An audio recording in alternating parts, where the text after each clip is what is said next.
I sold the house, Emily. You were never going to let go. My sister said it like she was telling me the weather had changed, not that she had sold the only place where our father's voice still lived.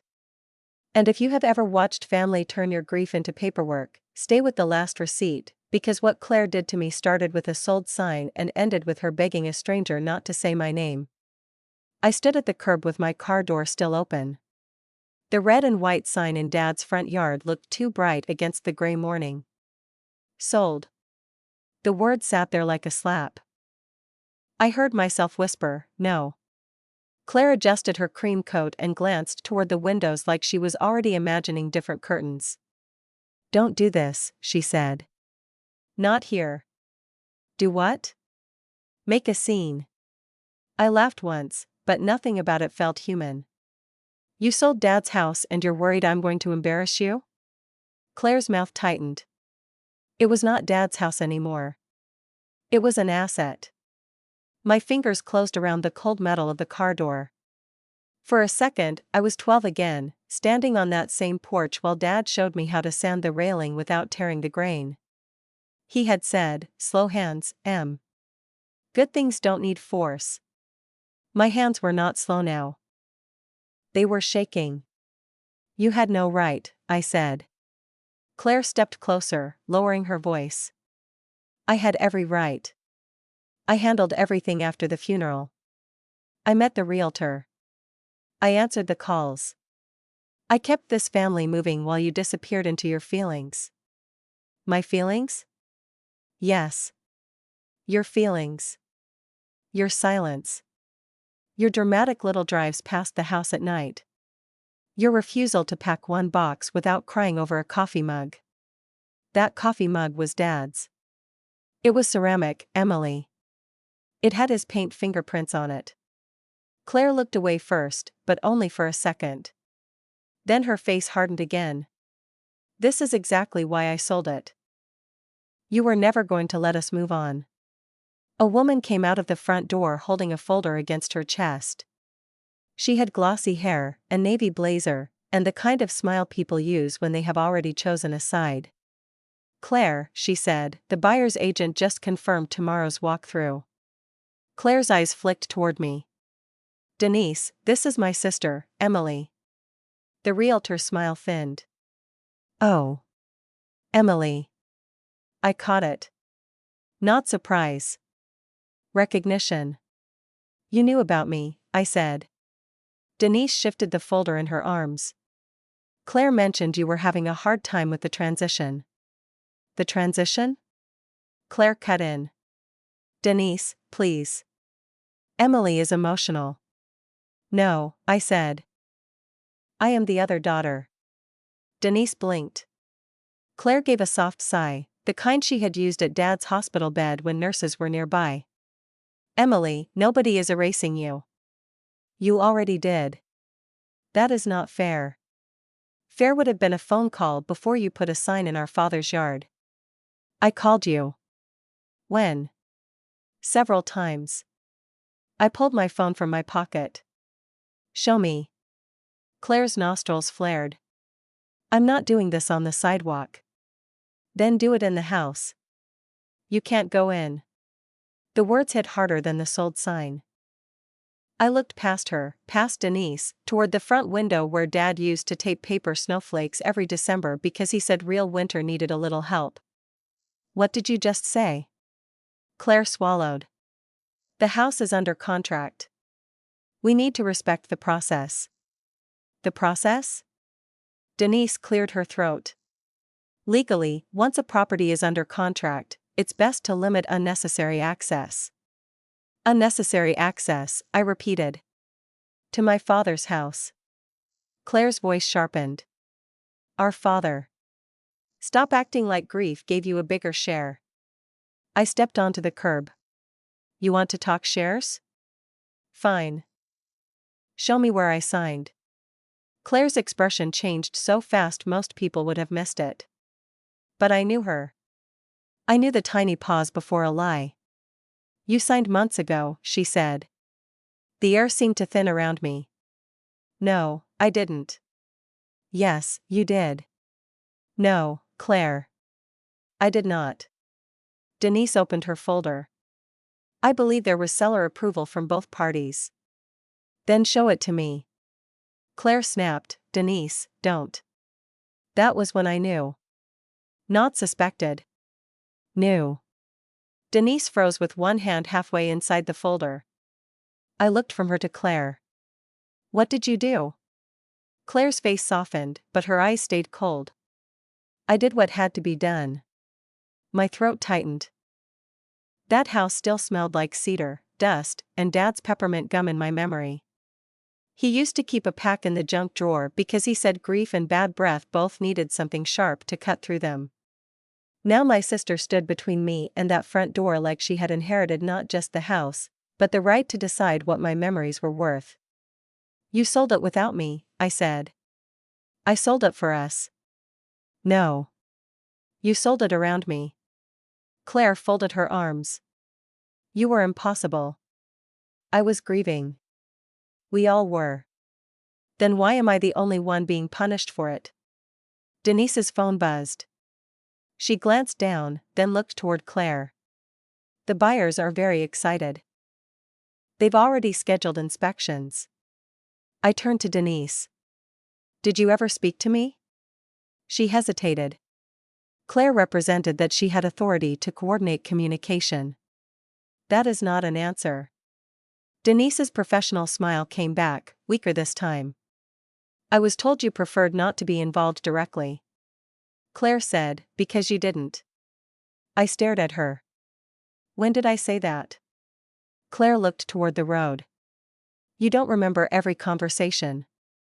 I would remember giving away Dad's house. A truck drove by, rattling the loose gravel near the curb. For a second, none of us spoke. Then I noticed the porch. Something was wrong. The swing was gone. The old blue porch swing Dad had built after Mom died, the one he repainted every spring even when the wood started splitting, was not hanging from the ceiling beams anymore. My breath caught before I could stop it. Where is the swing? Claire's mouth barely moved. I had it removed. You what? It was falling apart. You promised me I could have it. It was unsafe. That was mine. It was trash. The word cracked something open in me. Not loud. Not dramatic. Just clean. I looked at my sister and finally saw what she had been doing. She was not selling a house. She was deleting proof. Proof that Dad had loved us both. Proof that I had belonged here too. I walked past her toward the porch. Claire grabbed my sleeve. Emily, stop. I looked down at her hand on my coat. Let go. You are not thinking clearly. I raised my eyes to hers. I am thinking clearly for the first time since Dad died. Denise said, maybe everyone should take a breath. I turned to her. Find the paper. I can't just disclose transaction documents on the lawn. Then disclose this. Am I listed as a seller? Denise's jaw tightened. Claire answered for her. This is not how adults handle business. No, Claire. Adults don't forge their sister out of an inheritance. Her face flushed. Watch your mouth. Why? Did you sell that too? For the first time, Claire looked scared. Not sorry. Scared. That difference mattered. Denise lowered her voice. Claire, perhaps we should reschedule tomorrow's walkthrough until this is clarified. Claire whipped toward her. No. Absolutely not. Claire, Denise said carefully, if there is any dispute regarding consent. There is no dispute. I stepped closer. There is now. Claire leaned in, her perfume sharp and floral, too sweet for the cold morning. You need to be very careful, she whispered. People already think Dad's death broke you. Don't give them a reason to say it out loud. The words landed exactly where she aimed them. For 1 second, I was back in the hospital hallway, gripping Dad's old flannel shirt in a plastic bag, terrified that if I let anyone see me fall apart, they would decide I was weak forever.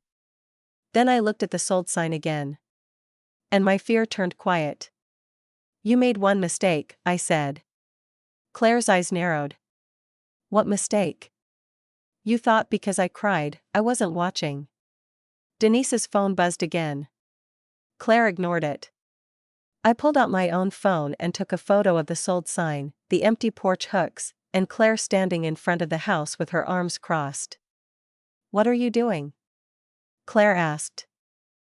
Remembering accurately. Delete that. No. Emily. No. The word felt small. Then it felt solid. I took one more picture, this time of Denise's folder. Denise moved it behind her back. I really cannot allow. You don't have to allow anything, I said. You just have to remember this moment when someone asks whether you knew there was another daughter. Denise went pale. Claire said, You're being cruel. I looked at the house. At the blank space where the swing had been. At the windows that no longer looked like they were waiting for me. No, I said. Cruel was making me find out from a sign. Claire lifted her chin. You signed off. I held her stare. Then tomorrow, you can show me my signature.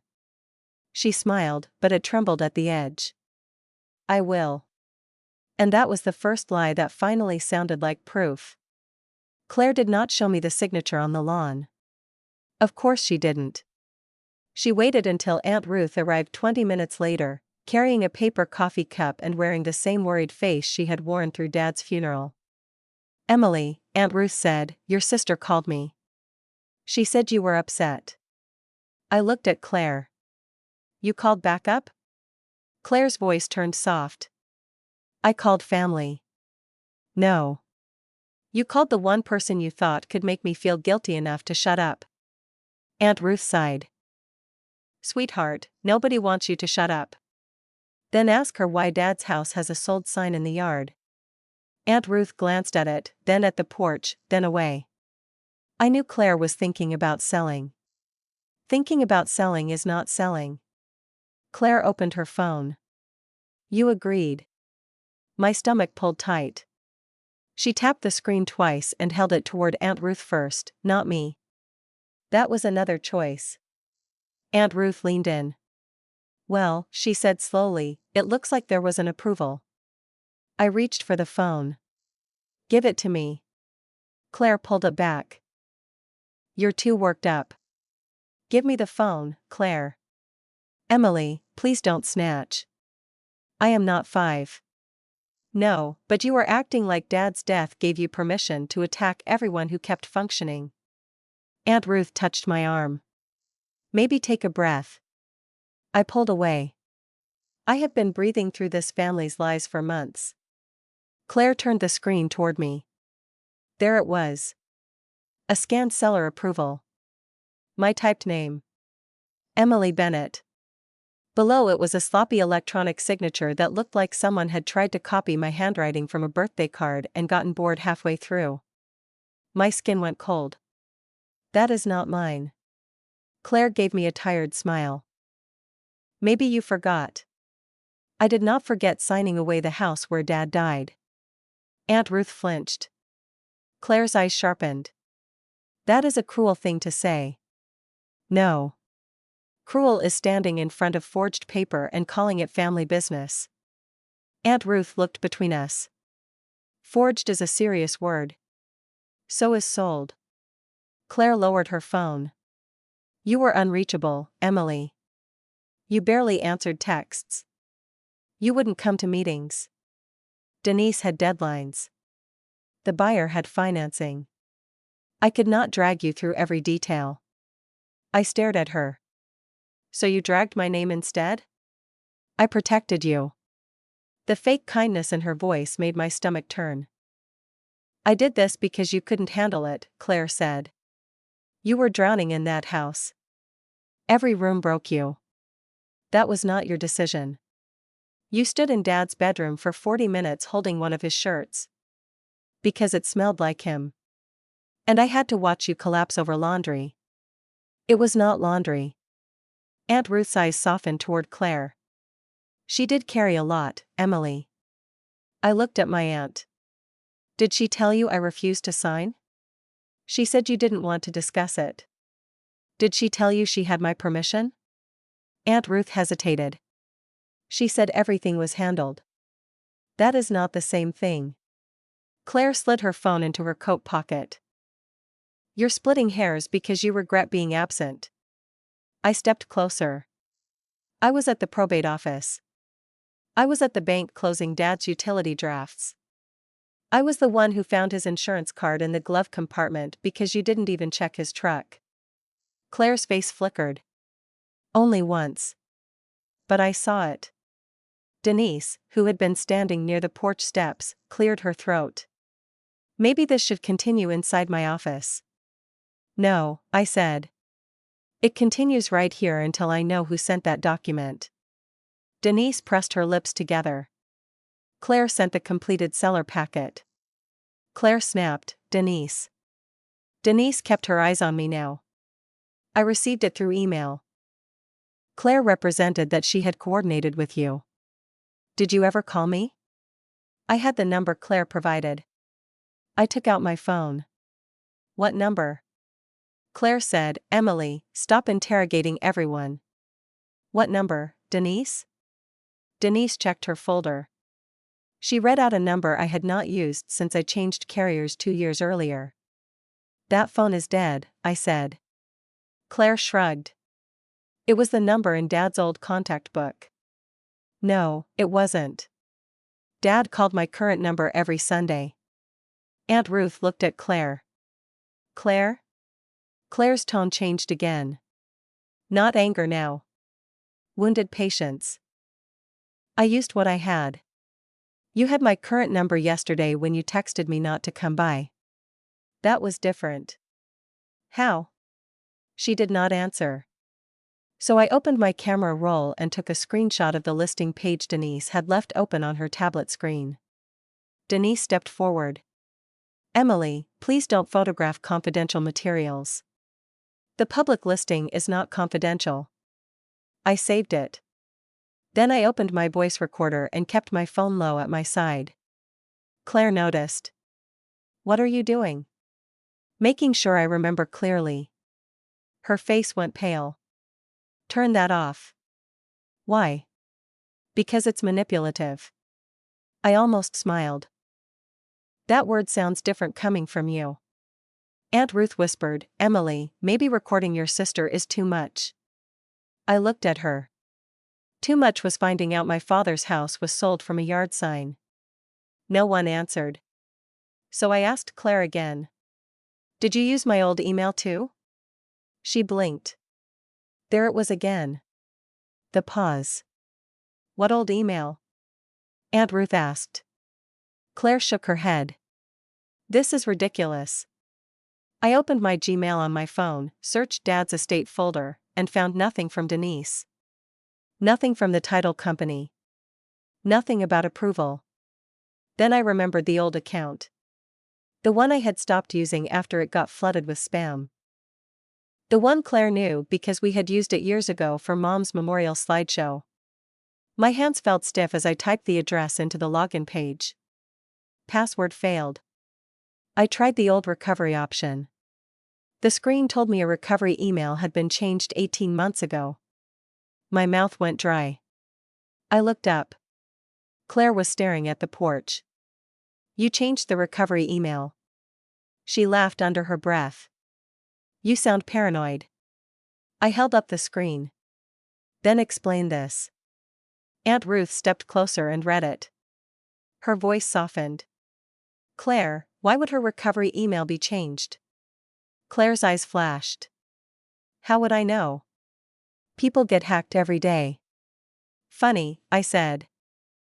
They usually don't get hacked right before their sister sells their inheritance. Denise's shoulders lowered. I think I need to notify my broker. Claire turned on her. For what? An emotional misunderstanding? Denise did not answer quickly this time. That silence mattered. I forwarded myself the listing link, the screenshot, and a typed note with the timeline while my fingers still remembered the sequence. Sold sign. Fake approval. Old number. Old email. Changed recovery. Then I sent the same note to a new folder titled Dad House. Claire watched me. You're making this ugly. I looked at her. No, Claire. I'm making it documented. Aunt Ruth rubbed her forehead. Maybe we should all sit down with the papers. We should have done that before my name appeared on one, I said. Claire's voice dropped. Dad would hate this. That hurt. Because for 1 second, I saw him in his recliner, rubbing his thumb along the seam of his old flannel shirt, telling us not to fight over things that could not hug us back. But the house had hugged me. Its walls had held every version of me that Claire was trying to erase. No, I said. My voice did not shake this time. Dad would hate that you used his death as a deadline. Claire looked away. Aunt Ruth did too. And Denise finally closed her folder. That was the first time all morning Claire stood in front of us without anyone defending her. By the next morning, I had slept maybe 40 minutes. Not all at once. Just broken pieces of sleep between phone screens, saved screenshots, and the sound of Dad's old house replaying in my head like a place calling from underwater. At 8:12, I emailed myself everything again. The listing. The photo of the sold sign. The empty hooks where the porch swing had been. The screen showing my old email recovery had changed. Then I forwarded the same folder to a new attorney contact I found through the County Bar Association. The subject line was simple. Possible forged consent in estate property sale. My finger hovered over send for 3 seconds. Then I tapped it. Slow hands, I whispered. But this time, force was exactly what the truth needed. When I pulled up to Dad's house at 10, Claire was already there. So was Denise. A black SUV sat at the curb behind them, polished so clean it reflected the pale sky. Claire saw my car and walked toward me before I even shut off the engine. No, she said through the glass. I opened my door. That is not a complete sentence. You are not doing this today. I'm doing exactly this today. The buyers are coming for a final walkthrough. I know. That means you leave. I stepped out and locked my car. It means I meet the people buying my father's house. Claire looked over her shoulder. Denise stood near the porch, pretending to check her phone. You are going to ruin everything, Claire whispered. No. I am going to ask questions in front of people you didn't prepare. Her mouth tightened. You sound unstable. I looked at the house instead of her. The front door was open. A sharp smell drifted from inside. Fresh paint. Too fresh. It sat on top of the old cedar like perfume over smoke. You painted, I said. Claire blinked. The buyers wanted it clean. Dad hated white walls. Dad is gone. The words hit, but not the way she wanted. They did not knock me down this time. They opened a door. Yes, I said. And you used that silence like permission. A car door closed behind us. A man's voice said, "Good morning. Are we early?" Claire turned fast, her whole face changing. Bright smile. Soft eyes. Perfect hostess. Daniel, Meredith, no, not at all. We were just finishing up a family conversation. Daniel Hayes was in his late 50s, with silver at his temples and a cautious kindness in his face. His wife, Meredith, carried a small notebook and looked around the yard with the careful attention of someone already imagining where her life might fit. Then Daniel looked at me. His smile faded. Not in discomfort. In recognition. He took one slow step closer. Wait, he said. You're Robert's youngest, aren't you? My chest tightened. Claire's smile slipped. I looked at him. You knew my father? Daniel nodded, still staring like he had opened a box and found a photograph he thought he had lost. I did. Robert Bennett. Fire station pancake breakfasts. Veterans donation drives. He helped organize the winter coat collection one year. My voice came out softer than I wanted. That was Dad. Daniel pointed gently toward me. You were there once. Red scarf. Maybe 16? You were sorting kids' coats by size. I remembered the scarf. Mom had bought it before she died. Dad had said I looked like I was bossing the whole world around. I was 17, I said. Daniel smiled faintly. That sounds right. Claire stepped between us. Small world. But Daniel, we really should begin. The inspector's notes are on the kitchen counter, and the title company is waiting on final confirmation. Daniel did not move. You're Emily? Yes. His brow furrowed. I thought Claire said there was only one family representative. I looked at my sister. Claire laughed lightly. Emily has been grieving. I was handling the practical side. Meredith looked from Claire to me. I'm sorry for your loss. Thank you, I said. But I need to be clear. I did not agree to this sale. The yard went quiet. Denise's phone stopped halfway to her ear. Claire turned slowly. Emily. Daniel's face changed. What do you mean? Claire lifted a hand. It's a misunderstanding. No, I said. A misunderstanding is getting the wrong paint color. This is my name on a document I did not sign. Meredith's notebook lowered. Daniel looked at Claire. You told us both heirs had approved. Claire's voice stayed calm, but her jaw had gone rigid. They did. I didn't, I said. Claire looked at Daniel with a wounded expression. My sister has struggled since Dad died. She has been very up and down. I felt the old fear rise. The one she had planted carefully for months. That if I spoke too firmly, I would look broken. If I cried, I would look unstable. If I stayed calm, I would look cold. I could feel my heartbeat at the base of my neck. Then the wind moved through the empty porch hooks, and one of them clicked softly against the beam. The sound was small. But it brought me back. I pointed to the porch. Dad built a blue swing there after our mother died. Claire had it removed before I could take it. Claire sighed. It was rotting. It was promised to me. It was dangerous. It was mine. Daniel looked at the hooks. Meredith whispered, "Oh." Claire's tone sharpened. Sentiment does not stop a legal sale. No, I said. But fraud does. Denise stepped in carefully.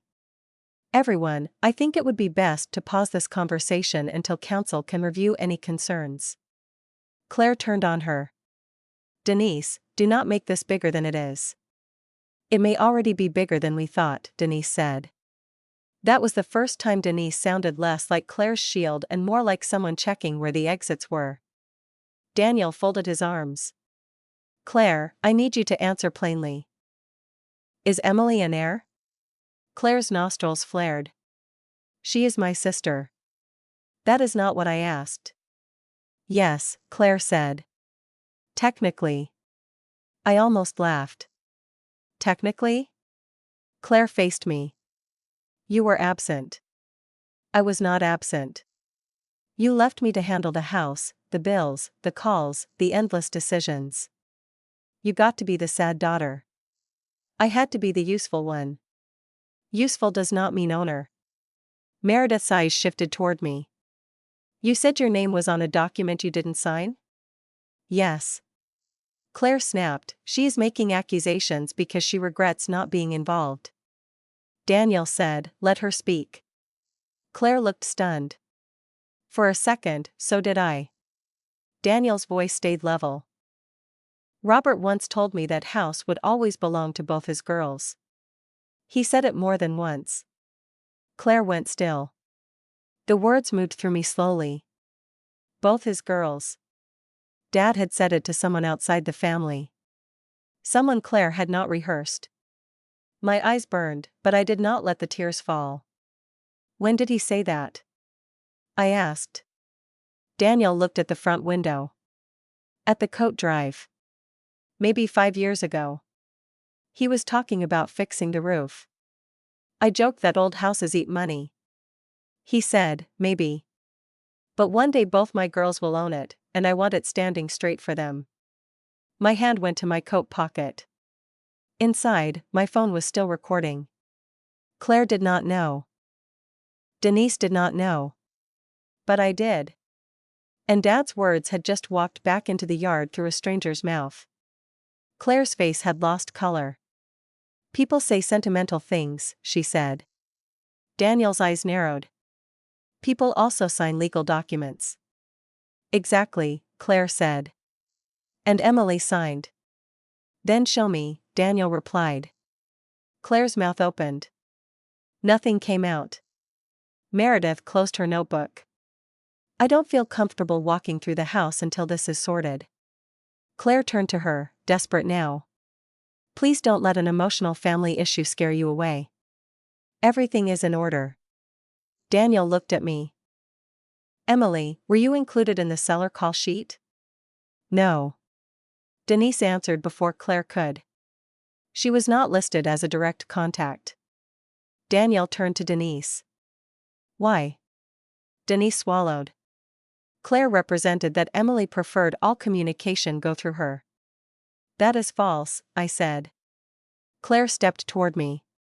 Enough. I met her eyes. No.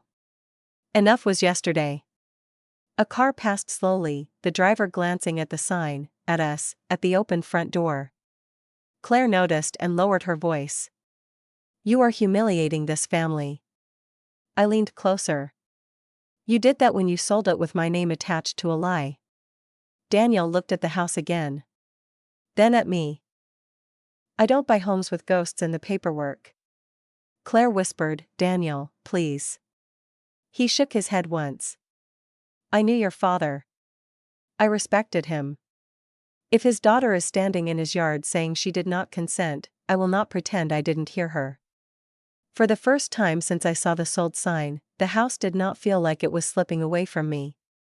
It felt like it had taken one step back. Toward my name. I left Dad's yard with Daniel Hayes's words still sitting in my chest. Both my girls. Claire had tried to sell the house like I was a footnote, but Dad had said my name into the world long before she tried to erase it. By noon, I was parked outside the county records office with my phone charging from the dashboard and my coffee untouched in the cup holder.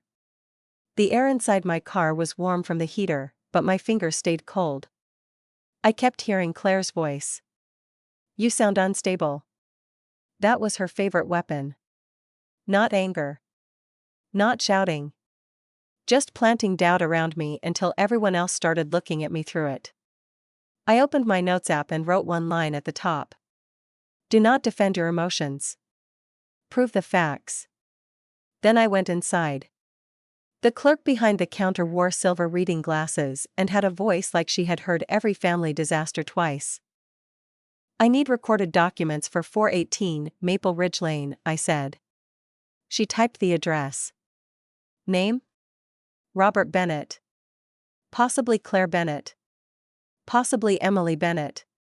She looked over her glasses. Estate issue? You could say that. She printed 3 pages and slid them across the counter. Transfer affidavit. Seller approval reference. Preliminary deed package. Copies are $2 per page. I stared at the second page until the letters blurred. There was my name again. Emily Bennett. Not typed this time.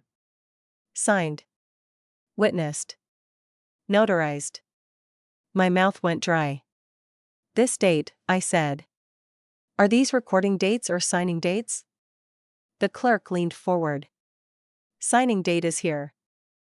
Recording date is there. I looked at the signing date. May 14th. My stomach dropped. On May 14th, I had been in Chicago, sitting in a probate records room with Dad's death certificate in my purse and a vending machine sandwich going stale beside me.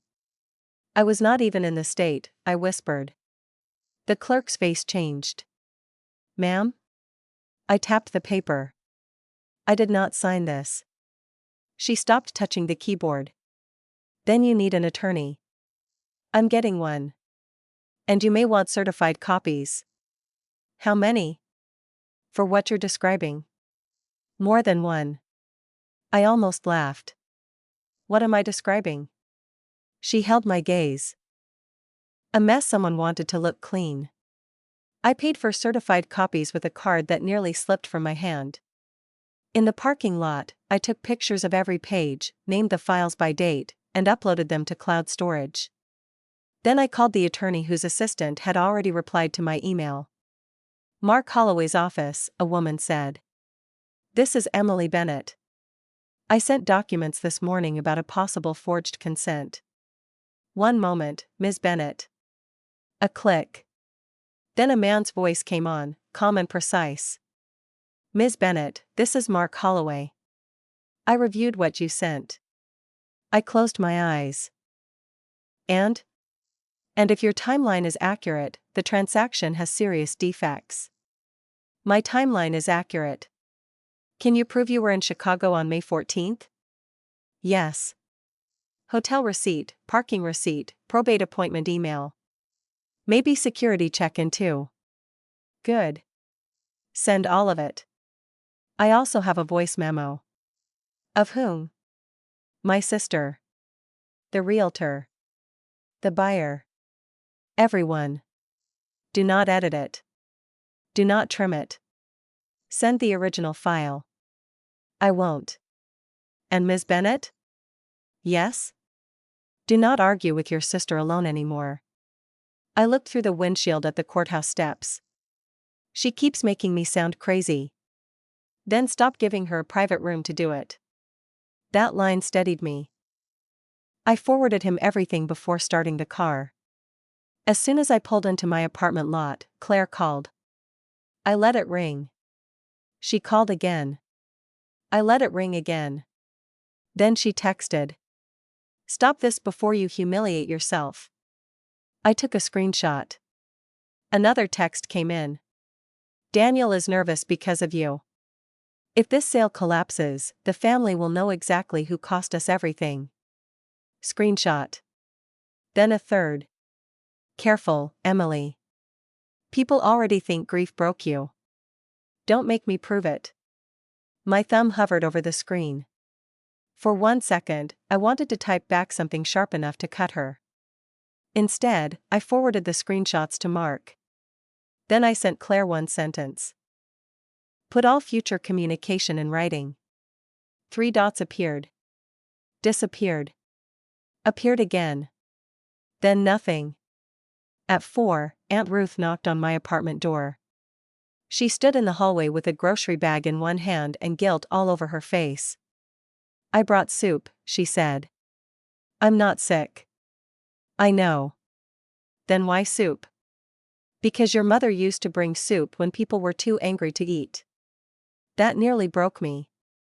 I stepped aside. Aunt Ruth walked in slowly, looking around like she expected to find evidence that Claire was right about me falling apart. My apartment was clean. Documents were stacked on the table. Laptop open. Receipts sorted. Phone charging. No chaos. Just proof. Aunt Ruth set the soup on the counter. Claire says you're trying to destroy the sale. Claire forged my consent. She says you forgot. I was in Chicago. Aunt Ruth turned. What? I handed her the certified copy. May 14th. That is the date my signature was supposedly notarized. She read the page. I remember that week. So do I. You were getting the death certificate corrected. Yes. Aunt Ruth sat down slowly. Claire told me you refused to help. Claire told everyone whatever helped Claire. Aunt Ruth's hands folded in her lap. I should have asked more questions. You defended her. I thought she was carrying the burden. I pointed to the papers. She was carrying a plan. Aunt Ruth looked toward the window. For a while, she said nothing. Then she whispered, "The mail." My spine straightened. "What mail?" "After Robert died, Claire said your father's house was getting too many notices. Insurance, taxes, estate letters. She said she had everything forwarded so nothing got lost." "To where?" Aunt Ruth closed her eyes. "Her apartment." The room went quiet around us. Even the refrigerator hum seemed too loud. I sat across from her. "When?" "Maybe 3 weeks after the funeral." "Before probate closed?" "Yes." I opened my laptop. "Did she tell me?" "I assumed she did." "You assumed wrong." Aunt Ruth's face crumpled a little. "Emily, I'm sorry." "Sorry later. Details now." She nodded quickly. She had me sign as a witness for one forwarding form. My breath stopped. "You signed?"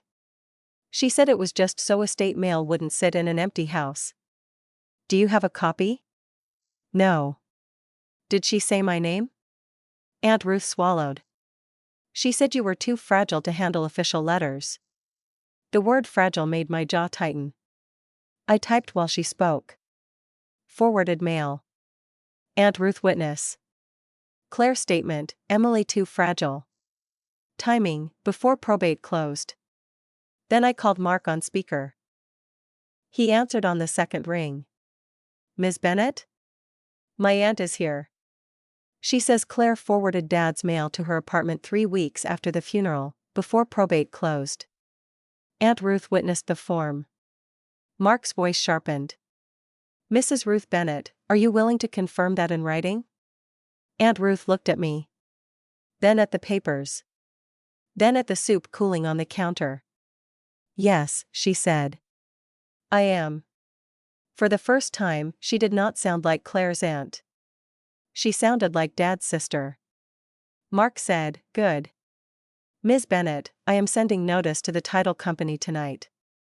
I will request an immediate hold pending fraud review." "Will that stop the closing?" "It should slow it down. If the buyer cooperates, it becomes much harder for them to push through." As if summoned by the word buyer, my phone buzzed. An unknown number. I answered.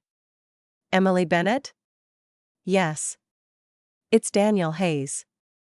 I sat up. "Mr. Hayes." "Daniel is fine." Meredith and I spoke after the walkthrough. My pulse beat hard in my ears. "And?" "We called the title company. We told them we won't proceed until your claim is reviewed." I pressed my hand flat against the table. "Thank you. I'm not doing you a favor. I'm doing what your father would have expected." My eyes burned. Aunt Ruth looked down. Daniel continued. "Claire called me twice. I'm sorry. She said you were confused." "I'm not." "I know."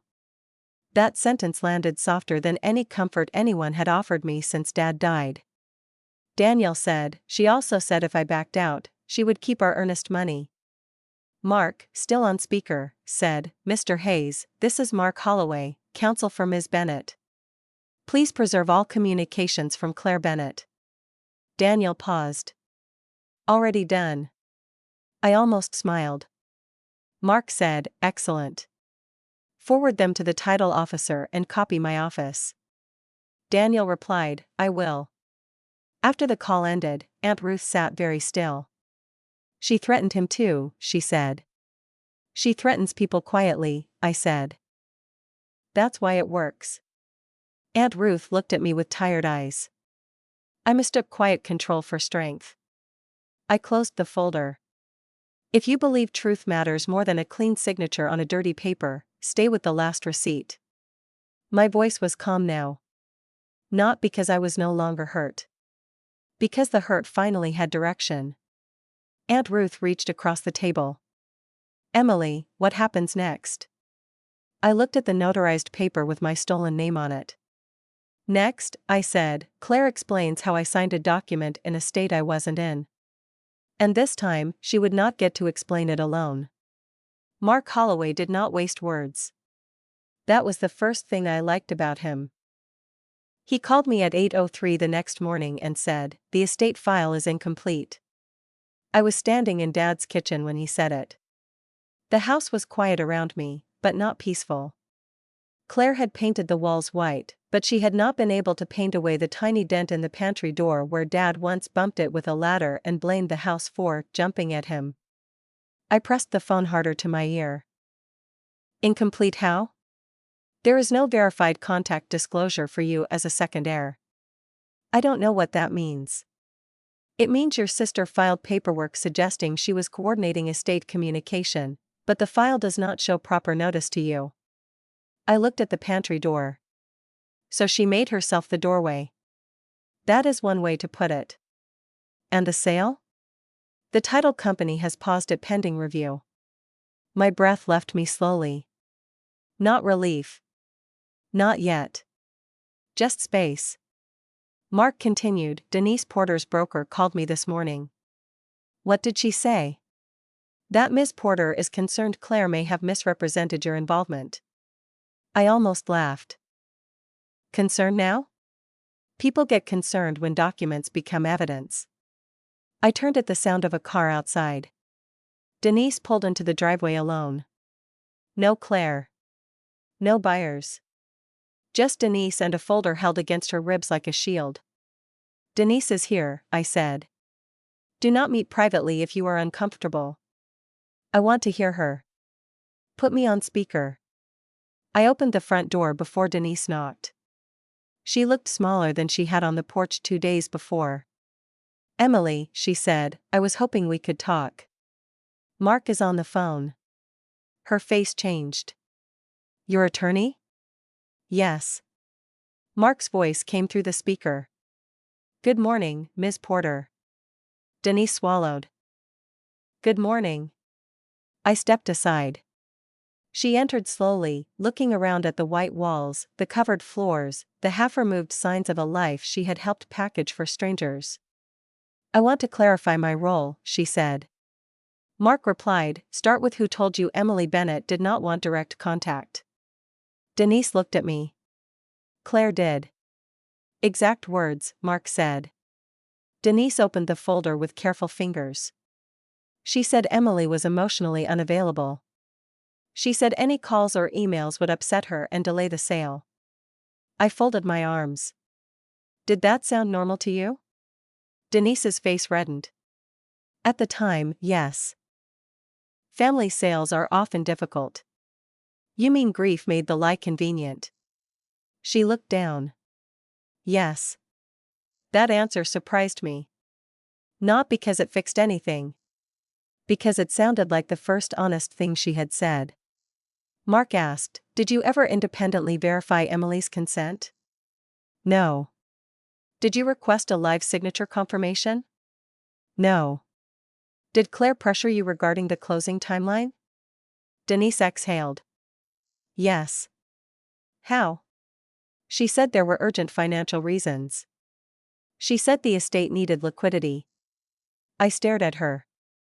What financial reasons? Denise hesitated. Mark's voice sharpened. Ms. Porter, you came here voluntarily. Do not stop before the useful part. Denise pulled one printed email from the folder. Claire wrote that delays would create hardship because payments were already behind. What payments? I asked. She didn't specify. My phone buzzed in my hand. A bank alert. Not from my personal account. From the estate maintenance account Dad's bank had helped us open after the funeral. I had added alerts after Mark told me to monitor everything connected to the property. The message showed a transaction posted the previous week. $3,800.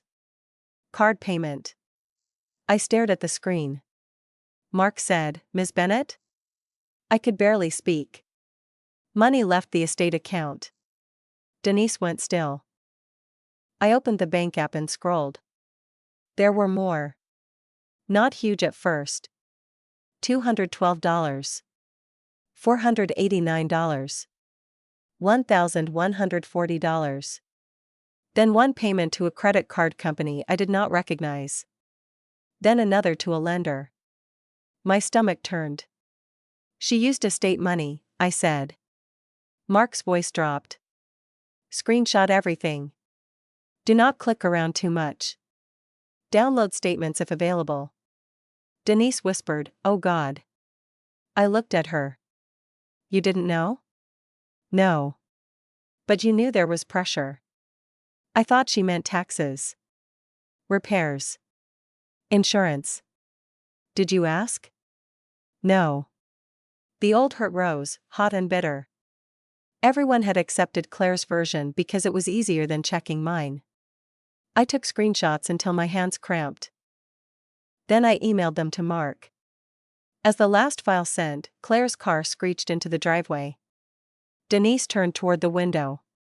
She followed me. Of course she did, I said. Claire came through the front door without knocking. Her hair was perfect. Her face was not. What is she doing here? Claire snapped. Denise straightened. I came to correct my file. Claire laughed once. Your file? Mark spoke from the phone. Good morning, Claire. Claire froze. Then her eyes found mine. You brought a lawyer into Dad's house? I looked at the white walls. You brought fraud into it first. Her face twisted. Do not use that word. Then stop giving it work. Denise said, Claire, I need to disclose that I relied on your statements about Emily's consent. Claire turned on her. You relied on signed paperwork. Paperwork Emily says she did not sign. Because she regrets it. I held up my phone. I was in Chicago on the notary date. Claire blinked. Just once. Then she recovered. People sign electronically all the time. Not with a notary stamp saying I appeared in person. Denise closed her eyes. Mark said, Claire, I strongly suggest you retain counsel before continuing this conversation. Claire leaned toward my phone. I don't need counsel to talk to my sister. No, I said. You needed my signature to sell the house. Her mouth tightened. Then she changed. The anger drained from her face, and tears appeared so quickly they almost looked practiced.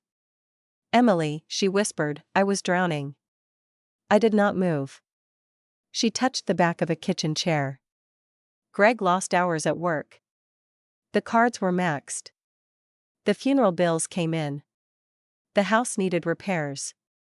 You were walking around like Dad was the only person who ever mattered, and I had bills eating me alive. I felt Denise look at me. I heard Mark stay silent. Claire stepped closer. I didn't want to hurt you. You used estate money to pay personal debts. Her tears paused.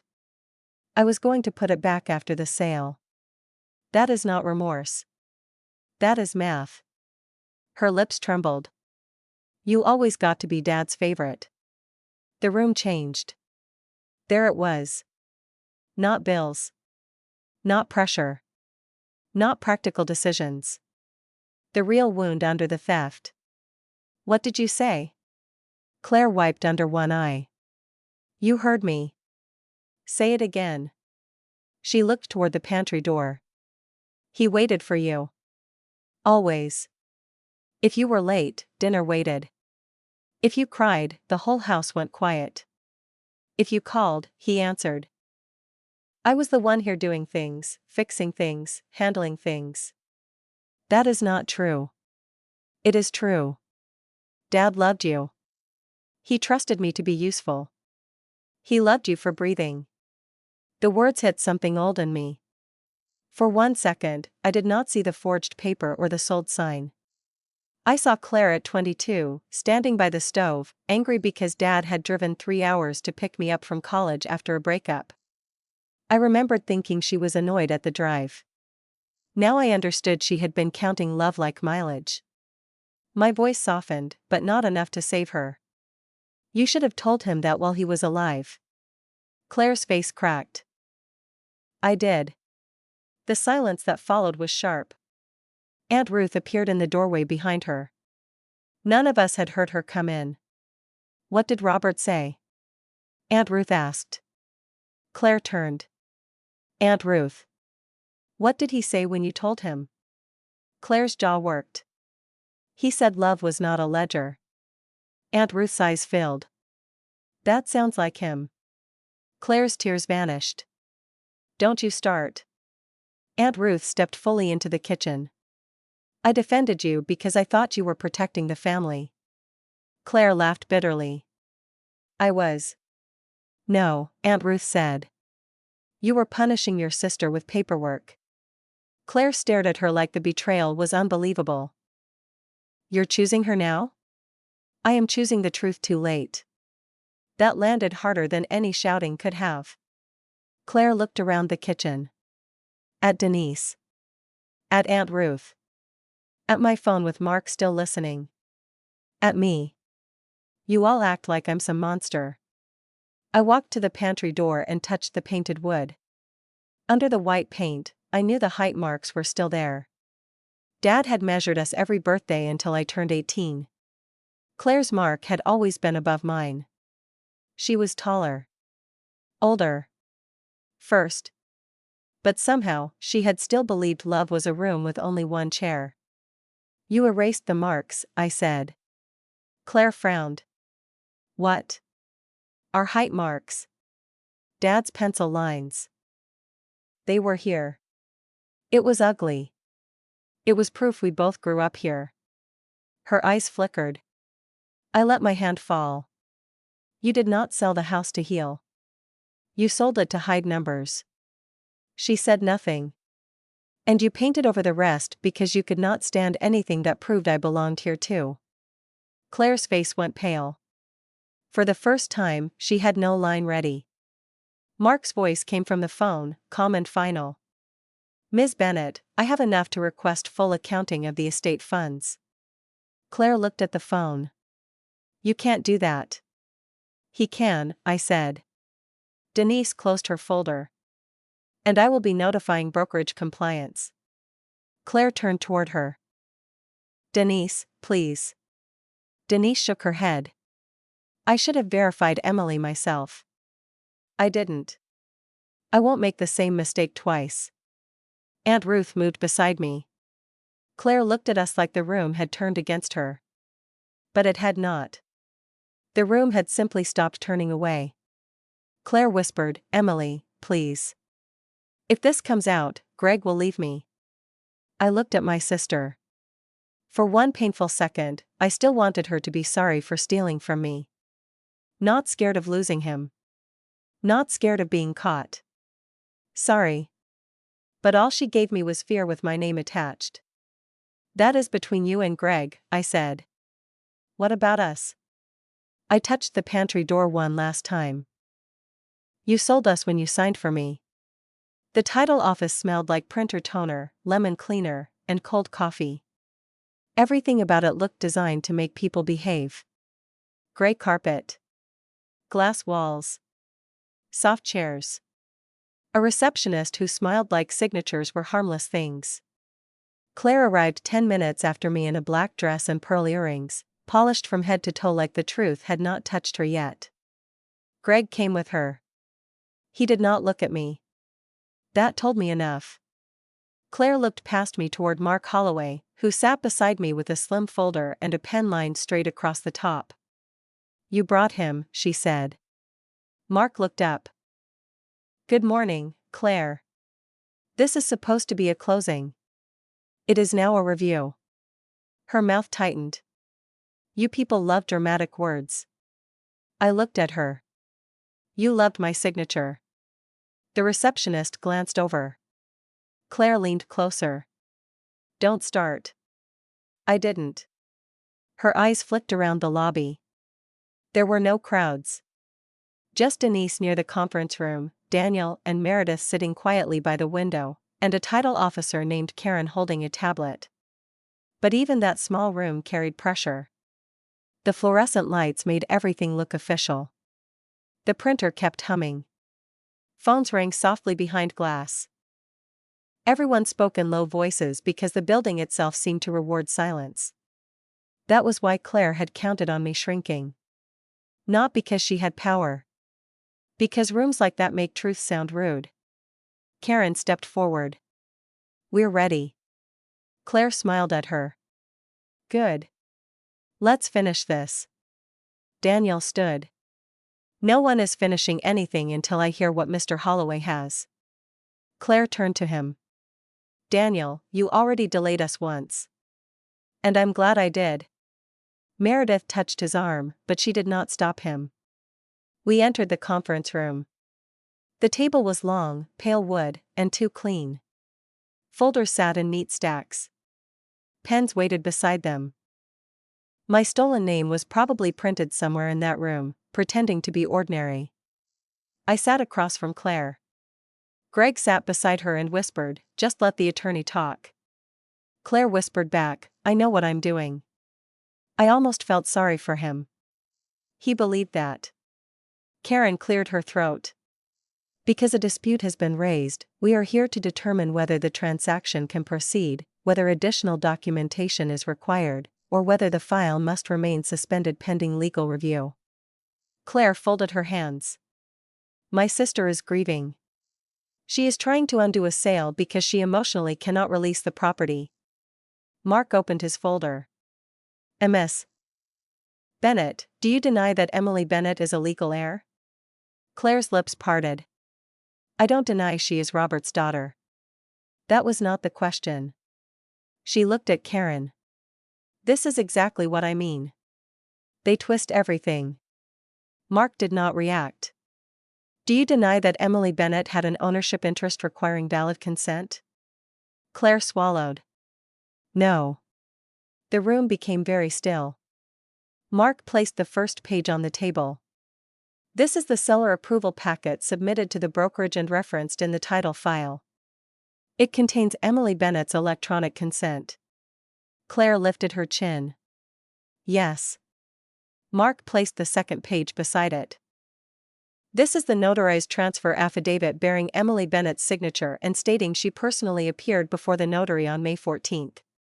Claire said nothing. Mark placed a third page down. "This is a hotel receipt from Chicago for Emily Bennett, dated May 13th through May 15th. Then another. "This is a parking receipt from the Cook County Probate Records Office on May 14th. Then another. "This is an email confirmation of her appointment at that office for 11:30 that morning." Karen picked up the pages. Claire's face did not move. Greg's did. He looked at her for the first time like she was someone standing farther away than the chair beside him. Mark said, "Claire, can you explain how Emily Bennett personally appeared before a local notary on May 14th while documented in another state?" Claire's voice came out thin. "She must have signed earlier." Karen looked up. "The notary certificate says personal appearance on May 14th.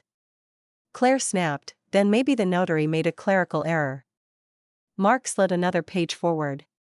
"This is the notary's statement provided this morning. She does not remember Emily Bennett.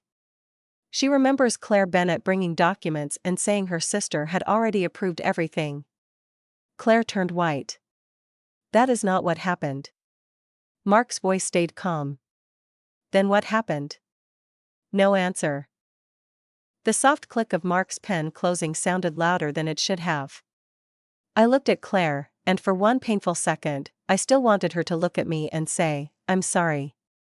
Not to Mark. Not to Karen. To me. Like a sister. She looked at the documents instead. Mark continued. Next issue. Communication. Claire provided an outdated phone number for Emily and represented that Emily preferred indirect contact. Denise lowered her eyes. "I can confirm that." Claire shot her a look. "You said you made your own choices." Denise's voice was quiet. "I did. And I made them based on what you told me." Mark placed another sheet down. "This screenshot shows Emily's old email recovery information was changed 18 months ago. The same old email was used in the seller packet." We are still investigating access. Claire gave a small laugh. That proves nothing. Alone, no. Alongside the forged consent, impossible notary date, false contact information, and mail forwarding, it proves a pattern. Karen turned a page. Mail forwarding? Mark nodded. Aunt Ruth Bennett has provided a written statement that Claire forwarded Robert Bennett's estate-related mail to Claire's apartment before probate closed, claiming Emily was too fragile to receive official letters. Claire's eyes darted to Aunt Ruth, who sat near the wall. Aunt Ruth did not look away this time. You said it was temporary, Aunt Ruth said. Claire's voice cracked. It was. No, Aunt Ruth replied. It was convenient. Greg rubbed both hands over his face. Claire. She turned on him. Don't. He lowered his hands. Did you use the estate account? The question landed like a chair scraping across the room. Mark opened the last section of his folder. Estate maintenance funds were used for personal credit card payments and lender payments unrelated to the property. Claire whispered, I was going to replace it. Karen stopped writing. Denise inhaled once, sharply. That was her reaction. One breath. Enough. Daniel sat back slowly. I'm not buying this house. Claire looked at him. Daniel, please. He shook his head. One reaction is all you get from me, Claire. I knew Robert Bennett. I will not help steal from his daughter. Meredith reached for his hand. Claire's face collapsed for a second, then rebuilt itself into anger. You all think Emily is innocent because she cries quietly. I finally spoke. I'm not innocent, Claire. I trusted you. Her mouth trembled. You were Dad's favorite. The room held that sentence. Greg whispered, what? Claire looked at him, then at me. Yes. There. That's the truth everyone wants. He loved her differently. He waited for her. He listened to her. He looked at her like she was some fragile little miracle. My throat tightened, but I kept my voice steady. Dad looked at you too. No, Claire said. He depended on me. That's not the same. You turned being needed into being owed. Her eyes filled. I wanted one thing Dad loved that did not still have your name on it. That line hurt more than the money. More than the documents. More than the sold sign. Because under all of it was a child still standing in a doorway, counting hugs like inventory. I leaned forward. Then you should have asked for a memory, not forged a future. Claire covered her mouth. Greg stood suddenly. I need air. Claire grabbed his sleeve. Greg, don't. He pulled free. I asked you where the money came from. She whispered, I handled it. No, he said. You hid it. He walked out. That was his one reaction. The door closed behind him with a soft, final sound. Karen gathered the documents into a separate folder. This closing is suspended. The file will remain frozen pending legal and compliance review. Claire stared at her. You can't just stop it. Karen's voice stayed professional. We can, and we are. Denise stood. I will notify brokerage compliance and update my broker with the full timeline. Claire's eyes flashed. You're saving yourself. Denise nodded once. Yes. And I should have protected the transaction from the beginning by verifying Emily directly. I failed there. Mark placed his hand on the folder. We will also request that Claire Bennett be removed from estate authority pending review, and that all estate funds be accounted for. Claire looked at me then. Not angry. Not proud. Small. Emily, please. For years, that word from her had meant I was supposed to bend. Please don't tell Dad. Please don't make this awkward. Please don't act hurt. Please don't ruin this. But I was done treating her comfort like a family rule. Justice does not always arrive loud, I said. Sometimes it sits at a closing table with receipts. Claire's tears slipped then. Real or not, I could not tell. And for the first time, I did not need to. Daniel stood near the door. Before he left, he looked at me. Your father helped my family once. I wiped my palms against my coat. What do you mean? Daniel glanced back at the table. When I was young and stupid, I nearly lost our first home. Robert knew someone at the credit union. He made calls. He didn't give us money. He gave us time. His voice softened. When I saw you yesterday, I remembered him saying both his girls would own that house one day. That is why I recognized you. I could not speak for a moment. Daniel nodded once. I'm sorry your own sister made a stranger say what should have been obvious. Claire looked down. Karen closed the folder. Denise turned away. Aunt Ruth wiped her eyes. And I sat there in the bright, cold office, listening to the printer start again behind the wall. The sound was ordinary. Paper moving through a machine. But this time, none of it carried my name without me. The house did not sell. Not that week. Not the next. By the time Mark finished the first round of filings, the title company had frozen the file, Denise's brokerage had opened a compliance review, and Claire was removed from handling anything connected to Dad's estate. The court order did not feel dramatic when it arrived. It came in a plain envelope. White paper. Black ink. My name spelled correctly. Emily Bennett. I stood in my apartment kitchen and read it 3 times before I believed it. Aunt Ruth sat across from me with both hands wrapped around a mug of tea. Well, she asked. I lowered the paper. She can't access the estate account anymore. She can't authorize repairs, sales, payments, or documents without review. Aunt Ruth closed her eyes. Thank God. I looked at her. No. Thank the receipts. She gave a sad smile. You sound like your father. That nearly undid me. Not because it hurt. Because it healed something I did not know was still open. A week later, Mark called me. Claire's attorney has reached out. I sat down before answering. What does she want? To settle the estate accounting privately. Meaning? Meaning she wants to repay part of the money and avoid further escalation. Part? Yes. I looked toward the window, where rain slid down the glass in thin silver lines. Did she admit the signature? Not directly. Then no. Mark paused.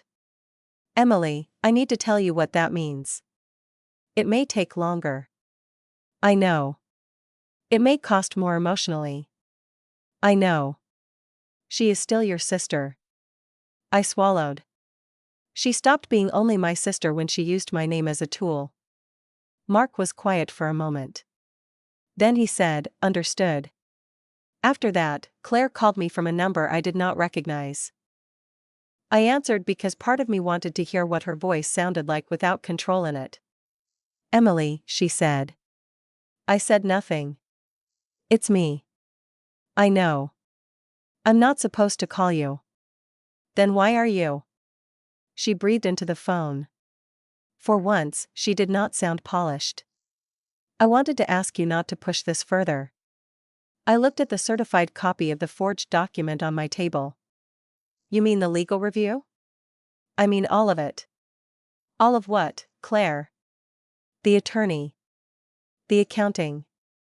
The brokerage complaint. Daniel backing out. Greg barely speaking to me. There it was again. Consequences dressed as apologies. You still haven't said it, I said. She was silent. I waited. What do you want me to say? The truth. Her voice sharpened. I was desperate. That is not the truth. That is the reason you want sympathy. I was angry. That is closer. She exhaled. I hated that even after Dad died, the house still felt like yours. I closed my eyes. There it was. Ugly. Small. Real. It was never only mine, I said. It felt like it. Then you should have walked through that pain instead of making me pay rent inside it. She gave a broken little laugh. You always make everything sound clean. No. I am just done making your mess sound complicated. Claire started crying then. Softly. I did not comfort her. That was the hardest thing I had done in the whole story. Not confronting her. Not sitting at the closing table. Not seeing my stolen name under a notary stamp. The hardest part was letting my sister cry without rushing to rescue the version of her I wished still existed. I'm sorry, she whispered. The words finally came. But they arrived late, thin, and surrounded by damage. I looked at Dad's old house key on my table. Are you sorry you did it, or sorry nobody let you finish? She did not answer. That was answer enough. I ended the call. 2 days later, Daniel asked to meet me at the house. He came alone, holding the original buyer folder under one arm. I wanted to return this through Denise, he said, but it felt wrong not to hand it to you. I took it. Thank you. He looked at the porch. No swing yet? Not yet. Are you keeping the house? I don't know. He nodded. That's a better answer than selling it under a lie. I smiled a little. It is. Daniel looked at me with that same careful kindness. Your father would have been proud. My throat tightened. You knew him for fundraisers and coat drives. I knew enough. Enough to recognize me. Yes. I looked at the front door. My own sister tried to erase me from this place. Daniel's voice was gentle. And a stranger remembered. I breathed in slowly. The air smelled like wet leaves, old wood, and faint paint. Underneath it all, the house still had Dad in it. Not as a ghost. As evidence. Aunt Ruth joined me the following Saturday. She wore jeans, tied her hair back, and brought sandpaper, paint remover, and a paper bag of blueberry muffins. Your father used to eat half the bag before breakfast, she said. He called it quality control. Aunt Ruth laughed, then wiped her eye with her sleeve. We worked on the pantry door for 2 hours. The white paint came off in stubborn curls. My arms ached. Dust clung to my sweater. The first pencil mark appeared near the lower edge. Claire, age 8. Then another. Emily, age 6. I touched the faded line with one finger. Aunt Ruth whispered, she didn't erase it. No, I said. She only covered it. More marks appeared. More years. More proof. My father's handwriting returned 1 inch at a time. Aunt Ruth stood beside me. I'm sorry, I believed the louder daughter. I looked at her. I needed you. I know. You doubted me when I was telling the truth. I know. I waited for anger to rise. It didn't. Only tiredness. And something softer behind it. You can help me protect it now, I said. Aunt Ruth nodded. I will. That evening, I stood alone in the kitchen with the pantry door half restored and Dad's old key in my palm. The house was not fixed. The estate was not finished. Claire was not forgiven just because she finally used the word sorry. But my name was back where it belonged. I touched the doorframe and made myself one promise. No one signs for me again. Then I made another. Dad, I will not confuse silence with peace. The room held the words. No applause. No dramatic music. Just an old house, a daughter, and the truth breathing again through clean air. Some betrayals do not end with revenge that burns everything down. Sometimes justice is quieter. It is a frozen sale. A restored name. A doorframe with old pencil marks showing through. And a woman finally understanding that being emotional never meant she was powerless. If someone in your family ever tried to rewrite your place, steal your voice, or turn grief against you, share your story below. Because here on the last receipt, the truth does not need to shout to take the house back.